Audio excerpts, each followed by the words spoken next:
So Carmen, tell us a little bit about what Mount Auburn has meant to you. Well, this is so wonderful to be here and see so many friends. Mount Auburn, I think, is a very, very special church, and we really hated to leave it because actually it's very hard to find any church that compares with Mount Auburn.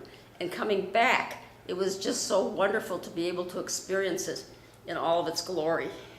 And what are the words that kind of come to mind when you think of Mount Auburn?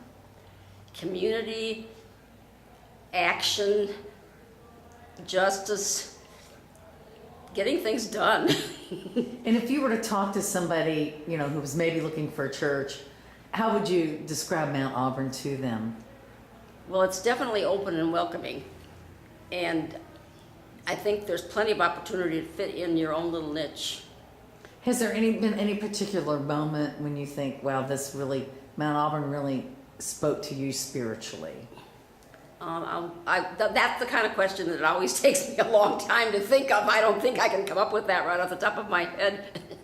I'll let you think about that and we'll go to Bruce real quick. How's that? All right, I'm just gonna take this and put this here. You can just hold that. That way he doesn't have to worry about it. So Bruce, tell me a little bit about what Mount Auburn has meant to you. Well, it's a problem because it set such a high bar that we've been to churches in Estes Park, Denver, and Centennial now, and we've never found anything close. And our memories are back here with people, and particularly with Hal and Betty, who we keep in touch with. Hal has visited us in Estes Park and preached at our little house church. And anyway, we've kidded a lot this weekend about this is almost enough to make us move back there.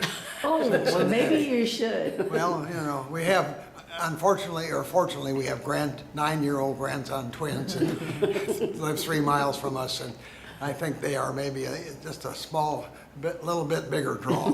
When you think of the feelings about coming back here, what are the feelings that you feel about Mount Auburn? Well, we had another wonderful weekend. We could have gone. We do mission in Alamosa, and our group is down there now, and we chose this over going to that wonderful. We've been doing it for 20 years, and so we're glad we made this decision, but we're missing our other group. We can't be everywhere at once. Yeah. When you said it almost would make you move back, but what were the things today that you saw that you think, wow, this is really a special place? Well, just the wonderful people that we really connected with. I don't think in any other churches we've been, since we have connected with the people, and there's people that, I almost could not have pulled their name out of a hat, but now I saw them and said, oh man, what memories we have and the things we did together, and, down the fellowship hall and the Christmas pageants and, the things we did, and the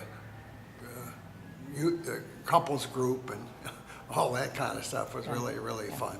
And you were here during the time when we were challenged a bit by the Presbyterian and so forth. Oh yeah, and that was wonderful. I like to, stir things up wherever I am, and although I didn't have a big role in it, I certainly enjoyed the fact that Hal and other people stirred things up. And at one time we had an associate or the assistant who was gay, and he challenged. I think he's the one that started the challenge, and it upset the congregation as well as the presbytery and the General Assembly.